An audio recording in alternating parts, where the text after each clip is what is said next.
बिस्मिल्लाहिर्रहमानिर्रहीम। अस्सलाम वालेकुम व्यूवर्स। हमारा जो आज PSTF का जो है वो थर्ड लेक्चर है, जिसमें हम लोग जो है वो परसेंटेज और टाइम, डिस्टेंस और लेंथ के क्वेश्चन देखने वाले हैं। सबसे पहले आप लोग परसेंटेज की क्वेश्चन सोल्व करने से पहले आप लोग को इन टर्म्स का पता होना चाहिए, जो बहुत इंपॉर्टेंट है। जो पहली एक टर्म आती है वो होती है ऑफ। देखो कहीं पर भी होता है 80% ऑफ, तो ऑफ का मतलब होता है मल्टीप्लाई। और जहाँ पर परसेंटेज आता है तो परसेंटेज का मतलब होता है 100। और ये जो वर्ड्स आ रहे होते हैं इज़, वाज, वर, आर, ये सारे जो हैं इनका मतलब होता है इज़ इक्वल टू। ये अभी आप लोगों को समझ में नहीं आ रहे होंगे, लेकिन अभी आपको ये आप लोगों ने देख ली हैं। अब मैं आपको क्वेश्चन की तरफ लेके जाती हूँ। अब आपको सामने एक क्वेश्चन नज़र आ रहा है कि 80% ऑफ 700। जैसे कि मैंने आपको पीछे बताया कि ऑफ का मतलब होता है मल्टीप्लाई, तो इसका मतलब है कि 80%, परसेंट का मतलब होता है 100। तो इसको मैं लिखूँगी तो आपको समझ में आ जाएगा। यहाँ पर देखें कि 80% ऑफ 700 इज़ इक्वल टू 700 को हमने ऐसे लिख लिया। मल्टीप्लाई का मतलब क्या था, मैंने बता दिया था कि ऑफ होता है। ऑफ हमने का मल्टीप्लाई लगा दिया, उसका हमने बाद में लगा दिया 80%। 80% उसको 100 में कन्वर्ट करके, तो उसके जो 2 ज़ीरो थे उसे 7 के 2 ज़ीरो के साथ कट कर दिया, और 7 और 80 लास्ट पे बच गया, तो इन दोनों को हमने आपस में मल्टीप्लाई कर दिया। तो हमारे पास जो आंसर है वो 560 आ गया। तो ये अब आपको बहुत इजी क्वेश्चन लग रहा होगा, लेकिन जैसे जैसे आप इसके क्वेश्चंस को सॉल्व करेंगे ना, तो आपको पता चलता जाएगा इज़, वाज, वर और जो मैंने आपको बताया परसेंटेज, इन सब के मीनिंग आप लोग माइंड में आ जाएंगे। अब हम इस तरह के क्वेश्चंस जो हैं वो सॉल्व करने वाले हैं। सबसे पहले आप लोगों को पता होना चाहिए कि जो वेलोसिटी है उसका फार्मूला क्या होता है। Velocity is equal to D over T. D क्या है हमारे पास, डिस्टेंस है, और टी क्या है हमारे पास, टाइम है। अगर हम डिस्टेंस का ही इससे फार्मूला बनाएं तो D is equal to v multiply by T. Distance निकालना है तो हम v को मल्टीप्लाई कर देंगे t के साथ। अगर हमने वेलोसिटी निकालनी है तो d को ऊपर रख लेंगे, डिस्टेंस को ऊपर लिख लेंगे, टाइम को नीचे रख लेंगे। और अगर हमने d निकालना है तो हम वेलोसिटी को मल्टीप्लाई कर देंगे t के साथ। तो ये हमारा इसका फार्मूला बन गया। इसी फार्मूला से 3 फार्मूलास बन जाएंगे। अब हमने t का निकालना है, टाइम निकालना है, तो time is equal to d को हम ऊपर रख लेंगे और v को हम नीचे रख लेंगे। ये हमारे पास 3 फार्मूलाज बन चुके हैं। इन्हीं फार्मूलाज को आप लोगों ने यूज़ करना है आगे, ठीक है। जैसा भी अगर आप लोगों को डिस्टेंस, टाइम, ट्रेन का कोई भी क्वेश्चन आता है तो आप लोगों ने उसे ऐसे ही सॉल्व करना है।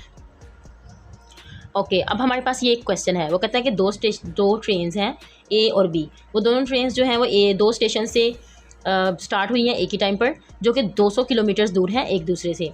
वो कहता है कि दोनों मूव कर रही हैं और एक पॉइंट पर 120 kilometres from the station A station से 120 किलोमीटर्स के फासले पर ये दोनों आपस में मिलती हैं। तो कहता है कि इन दोनों की रेशो क्या होगी, इनके डिस्टेंस की रेशो, डिस्टेंस देखना है हमने, इनके डिस्टेंस की रेशो क्या होगी ए और बी की, ठीक है।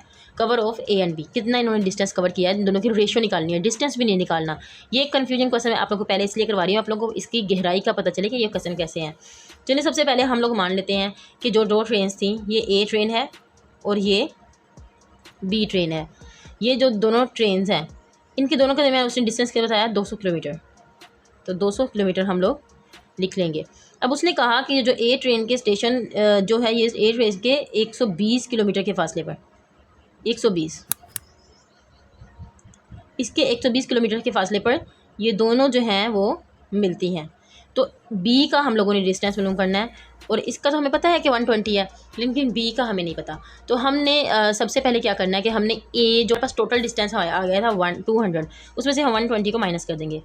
200 माइनस 120 इज इक्वल टू हमारे पास 80 आ जाएगा। अब ये जो 80 है ना, ये इस बी का आया है हमारे पास, ठीक है। अब हम इन दोनों की रेशो निकालने वाले हैं। पहले ट्रेन ए है, फिर ड्रो ट्रेन बी है। इन दोनों की रिलेशन कैसे हुई हम निकालेंगे। इसका डिस्टेंस उसने बता दिया 120 और इसका डिस्टेंस हमने निकाल लिया है 80। ओके, ये जो हमारा ज़ीरो है, ये वाला ज़ीरो इस ज़ीरो के साथ कट जाएगा, और ये जो हमारा 4 है, ये 4 का पहाड़ा पड़ेंगे, 4 3 बार 12 और 4 2 बार 8। तो हमारे पास जो रेशो है वो 3:2 आ जाएगी। ये इसका आंसर आ जाएगा। अगर आप लोगों को इस तरह का कोई क्वेश्चन आता है तो आप लोगों ने इसे ऐसे सॉल्व करना है। अब ये हमारे पास एक और क्वेश्चन है जिसे हमने सॉल्व करना है। वो कहता है कि एक कार है, उसने 6 घंटे लिए हैं एक सिटी से दूसरी सिटी तक जाने के लिए। तो उसने कहा है कि अब हम उसकी कार की जो है ना स्पीड फाइंड आउट करें। मैंने आप लोगों को पहले बताया था कि आपको एक फार्मूला बताया था, v is equal to D over T. v क्या है हमारे पास, जो स्पीड का फार्मूला है, d हमारे पास डिस्टेंस है, और t हमारे पास टाइम है। हमारे पास यहाँ पर टाइम भी है और हमारे पास यहाँ पर डिस्टेंस भी है, और v हमने मालूम करना है। और आपको पता है कि a और बी 2 शहर हैं, ठीक है, और इनका डिस्टेंस कितना है, 330 किलोमीटर। और इसने उसने कितने देर में किया है, 6 आवर्स में। ओके, तो हमें इसका सारा डिस्टेंस भी पता है, हमारे पास टाइम भी है। तो हम सबसे पहले v is equal to D को हम ऊपर लिखेंगे 330/6। तो इसे जब हम कट करेंगे, हमने 330 को अंदर रख लिया और 6 से जब डिवाइड किया तो हमारे पास 5/30 और ये फिर नीचे 30 आ गया, फिर हमने 5 पर कट कर दिया तो हमारे पास जो है आंसर जो है वो 55 आ गया और किलोमीटर पर आवर आ जाएगा। ये किलोमीटर है और ये उसके ऊपर पर आवर, तो इसका यूनिट जो है वो ये किलोमीटर पर आ जाएगा। ये कितने इजी क्वेश्चंस हैं, ये आप लोग बहुत इजीली कर सकते हैं। बस आप लोगों ने इस फार्मूला को तोड़ मरोड़ के याद रखना है। जब हमने कोई देखें, अगर मैंने आप लोगों को पहले बताया कि जब हम डिस्टेंस मालूम करेंगे तो हम v मल्टीप्लाई टी कर देंगे। जब टी मालूम करना है तो डी ऊपर आ जाएगा और v इसकी जगह ले लेगा। तो ऐसे इसको आगे पीछे करके इन्होंने फार्मूला बना दिया। तो इस फार्मूला को आपने याद रखना है, इसी फार्मूला के मुताबिक आपने ये सारे डिस्टेंस और ये सब चीज़ें निकालनी है। ओके, ये थोड़ा सा डिफरेंट क्वेश्चन है, लेकिन इस तरह के क्वेश्चन भी टाइम और डिस्टेंस में आते हैं। तो इसलिए मैं आपको ये करवा रही हूँ कि ये थोड़ा इजी टाइप क्वेश्चन है, तो इस तरह के क्वेश्चन भी आते हैं। तो Akbar can swim at the speed of 20 kilometre per hour. मतलब वो कहता है कि वो 20 किलोमीटर पर आवर की स्पीड के साथ अकबर जो है वो स्विम कर रहा है, ठीक है। तो वो कहता है वाटर की जो स्पीड है ना वो 3 किलोमीटर पर आवर है, तो find the total speed of Akbar. देखिए, आप लोगों को यहाँ पर एक बात याद रखें, वो पूछ रहा है कि वो टोटल स्पीड पूछ रहा है ना, 2 स्पीड्स दे रहा है। तो आप लोगों को पता होना चाहिए कि यहाँ पर ये जो वाटर की और इसकी पोजीशन को हमने देखना है। ये पोजीशन से रिलेटेड क्वेश्चन है। ये देखें कि ये हम लोग देख रहे हैं कि ये स्विमिंग हो रही है। ओके, तो वाटर जो है उसकी स्पीड कितनी है, 3 किलोमीटर पर आवर, और अकबर की स्पीड कितनी है, 20 किलोमीटर पर आवर। ये दोनों एक ही डायरेक्शन में जा रहे हैं, कोई ऑपोजिशन का वर्ड नहीं आ रहा। जब डायरेक्शन सेम होगी तो तब हम इनकी स्पीड्स को आपस में प्लस कर देंगे। जब डायरेक्शन जो है वो डिफरेंट होगी या ऑपोजिट होगी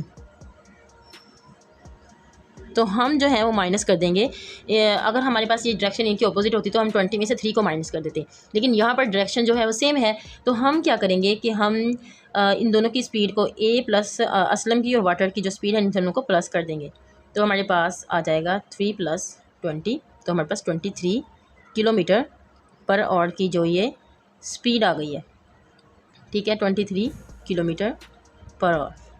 तो इस तरह के ट्रिकी क्वेश्चंस आपको देते हैं। देखने में ये क्वेश्चन कितना डिफ़िकल्ट लग रहा था, बट है ये बहुत इजी। बस आप लोगों ने ये चीज़ याद रखनी कि अगर वो यहाँ पर ऑपोजिट का वर्ड यूज़ कर दे कि Akbar can swim at the speed of 20 kilometres and the water is flowing in opposite side of 3 kilometre. Opposite का वर्ड यहाँ पर नहीं यूज़ हुआ, इसका मतलब है पॉजिटिव है, तो हम इसको प्लस कर देंगे। अगर ऑपोजिट यूज़ हुआ तो हम इसे माइनस कर देंगे। तो हमारे पास जो आंसर है वो 3 जब माइनस हो जाएंगे तो हमारे पास 17 आ जाएगा। बस ये सिंपल सा फार्मूला है। अभी ये लिए आप लोगों के लिए इतना काफ़ी है, क्योंकि आप लोगों का आज इस पर फर्स्ट डे है। तो मैं आप लोगों को इसके रिलेटेड कुछ क्वेश्चन दे रही हूँ, वो क्वेश्चन आप लोगों ने सॉल्व करने हैं। देखते हैं कि आप लोगों को कितना समझ में आया है, और फिर हम थोड़ा सा डिफ़िकल्ट की तरफ चलेंगे, क्योंकि क्वेश्चंस जो है ना वो बहुत इजी होते हैं अगर आपको फार्मूलाज आते हैं। ये फार्मूला जो है ना वो आप लोगों ने रट लेना है और इसका आप लोगों ने ये कॉन्सेप्ट देख लेना है। अब ये कुछ ऐसे क्वेश्चंस हैं जिससे मैंने आप लोगों को कहा था कि आप मुझे लास्ट पर सॉल्व करके दिखाएंगे। तो ये इनके एक एक क्वेश्चन तो मैंने आप लोगों को करवा दिए हैं, बाकी ये क्वेश्चन आप लोग सॉल्व करें ताकि आपको अंदाज़ा हो कि आपको कितनी समझ में आई है। तो मिलते हैं नेक्स्ट वीडियो में, तब तक के लिए अल्लाह हाफिज़।